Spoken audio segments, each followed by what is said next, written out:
প্রথমেই লাগবে কয়েকটা ব্রেড, তারপরে দই, টক দই কিংবা মিষ্টি দই, তারপর শসা কোচানো, গাজর কোচানো, ধনে পাতা কোচানো,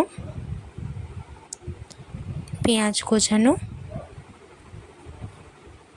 লঙ্কা কোচানো, বিট লবণ,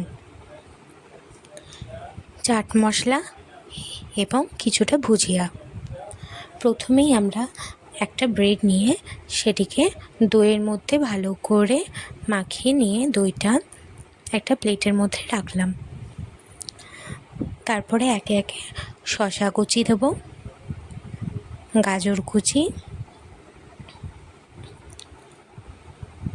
ধনে পাতা কুচি এবং পেঁয়াজ কুচি দেওয়া হয়ে গেলে স্বাদ মতো বিট লবণ, অল্প পরিমাণে লঙ্কা, একটু চাট মশলা ছড়িয়ে দিয়ে আবারও একটা ব্রেড নিয়ে সেই ব্রেডটা দইয়ের মধ্যে ভালো করে দই মাখিয়ে একইভাবে শসা কোচানো, গাজর কোচানো, পেঁয়াজ কোচানো এবং ধনে পাতা কোচানো ছড়িয়ে দিয়ে আবারও একটু বিট লবণ, অল্প পরিমাণে লঙ্কা এবং চাট মশলা দিয়ে আর একটা ব্রেড নিয়ে একইভাবে দইয়ের মধ্যে মিশিয়ে নিয়ে যতটা পরিমাণে শসা ছিল সবটাই দিয়ে দিলাম, গাজরটাও সবটা দিয়ে দিলাম, তারপর পেঁয়াজ কোচানো দিলাম অল্প করে, আর একটু রেখে দিলাম, আর অল্প একটু ধনেপাতা ছড়িয়ে দিয়ে আর একটু রেখে দিয়ে স্বাদ মতো বিট লবণ দিয়ে এবং লঙ্কা কুচানো চাট মশলাটা দিয়ে আর একটা ব্রেড নিয়ে একইভাবে দইয়ের মধ্যে মাখিয়ে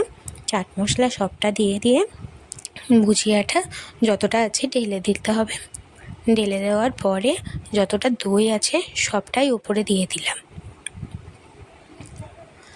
এরপরে যেটুকু ধনে পাতা ছিল সেটা ওপরে ছড়িয়ে দিয়ে পেঁয়াজটা ঢেলে দিলাম। ব্যাস, রেডি হয়ে গেছে আজকের রেসিপি। ভালো লাগলে অবশ্যই সাবস্ক্রাইব করবেন।